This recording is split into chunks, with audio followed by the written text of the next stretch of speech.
What's going on, Broncos fans? Welcome into the Broncos Breakdown by Chat Sports. Coming up on today's show, we're going to talk about a possible Devin White trade. I've seen that thrown around a little bit. Plus, Dre'Mont Jones kind of dissed the Broncos. I'm going to fire back at him. And then later on, Russell Wilson, he showed up bright and early to some workouts over at Dove Valley. Now, first things first, we've got a sub battle going on right now with our Titans and Giants channel. It got put on pause over Easter weekend, but it is back, baby. And we are unfortunately in second place.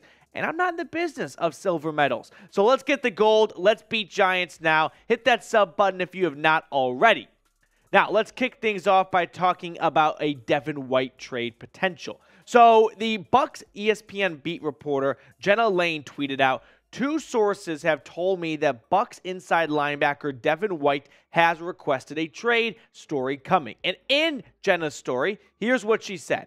One of the sources told ESPN that White has grown increasingly frustrated with the team and is fed up. The source did not provide specifics on the root cause of White's frustration, but said he has become very unhappy in his current situation.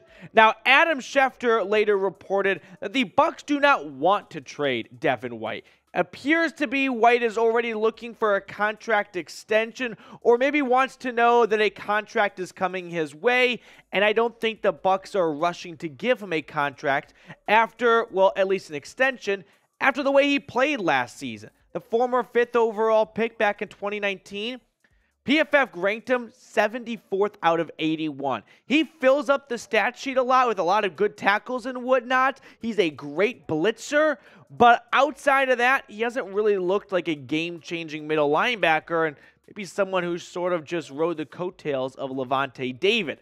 Now, in his career so far, he had a phenomenal season when the Tampa Bay Buccaneers went to the Super Bowl and won.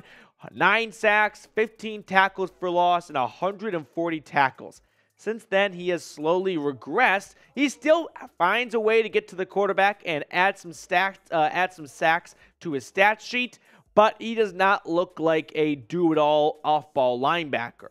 The other issue is, well, the Broncos don't really need another inside linebacker, right? They just inked Alex Singleton to a 3-year contract. Josey Jewell has 1 year left on his deal, so I don't think there's a long future with Jewell, but they like their 2 inside linebackers. And so the problem I run into is, where is Devin White going to play, right?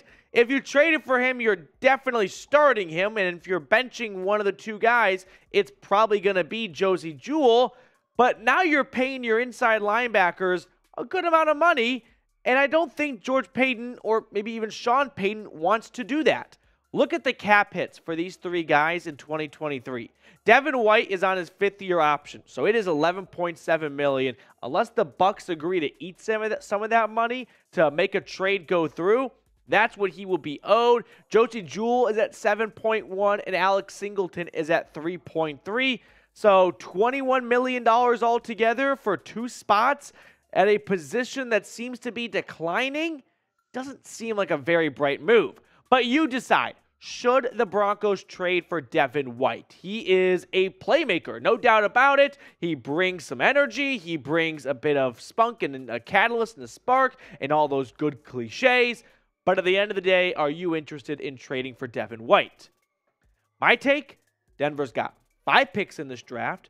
This is the last year of Devin White's contract. He is looking to get a new contract if he is traded, and you already have a solid inside linebacker duo.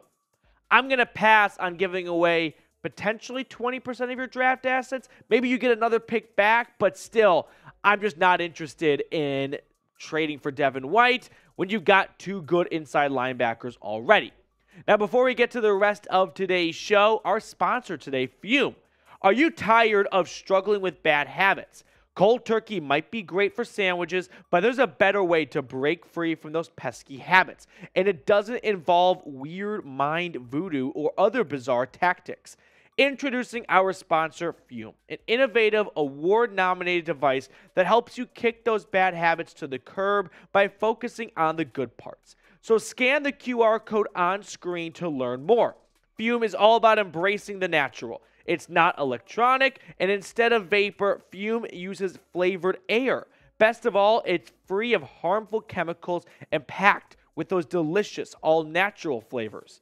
The adjustable airflow dial and movable parts and magnetics make it perfect for fidgeting, which can help alleviate stress and anxiety while you break your habit. Now, I personally wasn't all that sure about it when we got it here at Chat Sports, but I know the whole office has been pleasantly surprised by the taste, the feel, and the look of Fume. Breaking a bad habit can be tough, but with Fume, it's easy, enjoyable, and even fun. With over 100,000 customers and countless success stories, there's no reason you can't be next. So start your journey towards a healthier lifestyle with the Journey Pack from Fume. Visit tryfume.com/chatsports and use code chatsports for 10% off when you purchase the Journey Pack today. That's tryfum.com/chatsports. And don't forget to use code chatsports for 10% off your order. It's in the comments and the description of today's show. And here you can see the product. It's lightweight, it's small, it is very mobile. Now, let's get back to the latest on the Broncos here, and let's talk about a story that was kind of in the news yesterday, and that is former Bronco Dre'Mont Jones dissing Denver, sort of, kind of, but yeah, he is. So, Dre'Mont Jones revealed some thoughts he had on the Broncos during his introductory press conference with the Seahawks, and specifically about the Russell Wilson trade, which just never seems to go away. Here's what Jones said. I mean, shit. They should have just traded me from the jump. I was included in the trade. Denver said no. Denver didn't pay me my proper respects. So I'm here because they respected me from the jump. Didn't pay you your proper respects? Wouldn't refusing to include you in a trade mean they respected you, right? They respect you so much, they wouldn't entertain the idea of including you in a trade to land what they thought they would be getting, their franchise quarterback. That's how much they respected you. And as for proper respects, listen, Dre'Mont Jones, I think you're a good player, but look at the career stats so far. The numbers don't really back it up. Never going above 6.5 sacks in a season. I'm not here to say Dre'Mont Jones sucks, but maybe pump the brakes a little bit on believing that you deserve your proper respects when they did not want to trade you, and you have not shown that you are a 10-plus sack guy a season who deserves whatever proper respects are. So you know what? Fine by me, Dre'Mont Jones. Good luck in Seattle. I do mean that sincerely.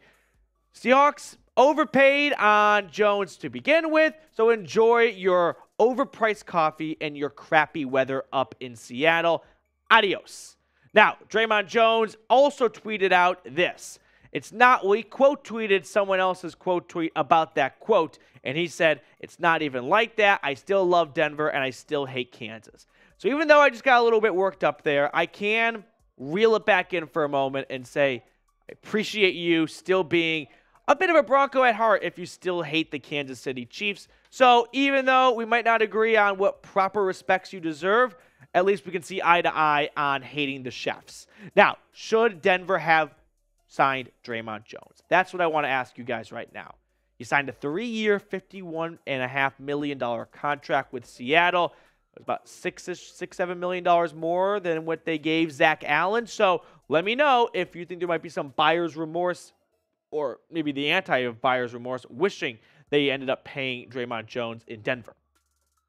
To wrap up the show, let's talk about QB3 here, Russell Wilson. So, the Broncos quietly held off-season conditioning and workouts on Tuesday at their facilities. Now, Russell Wilson was reportedly one of the first ones to show up, according to Mike Klis over at 9 News. Now, some people are making a big deal out of him showing up bright and early.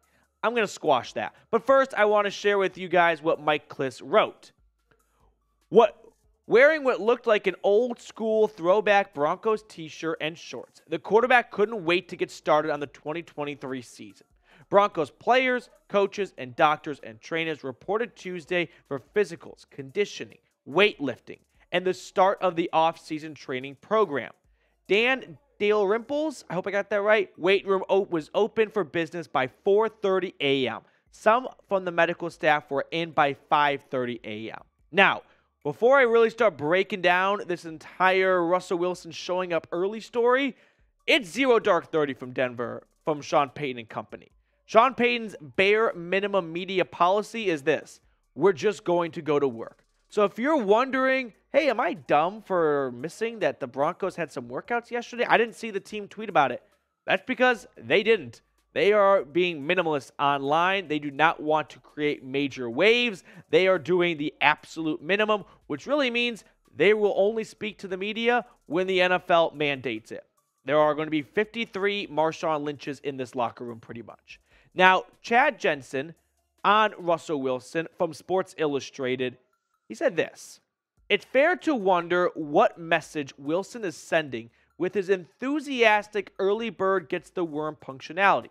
As a veteran quarterback, Wilson has always met the expectation for being one of, if not the, first players through the door for any team event and often the last to leave.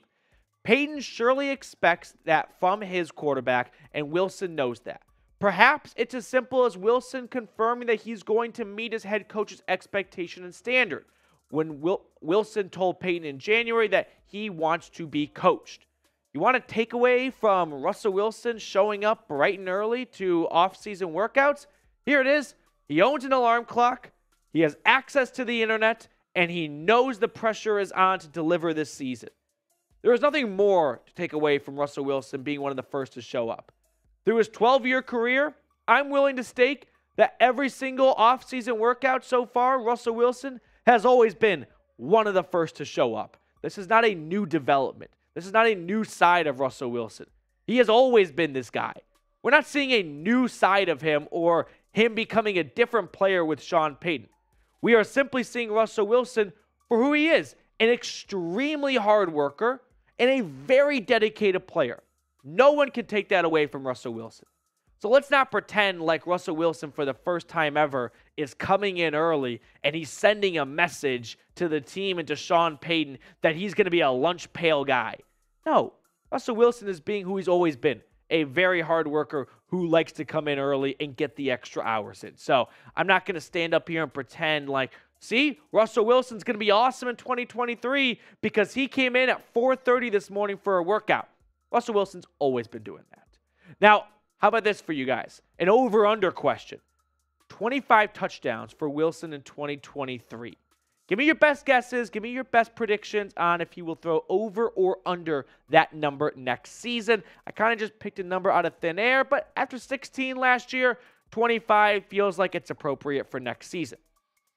Now, that's going to do it for us on today's show. If you have not subscribed and you enjoyed today's video, consider subscribing and get free daily Broncos content.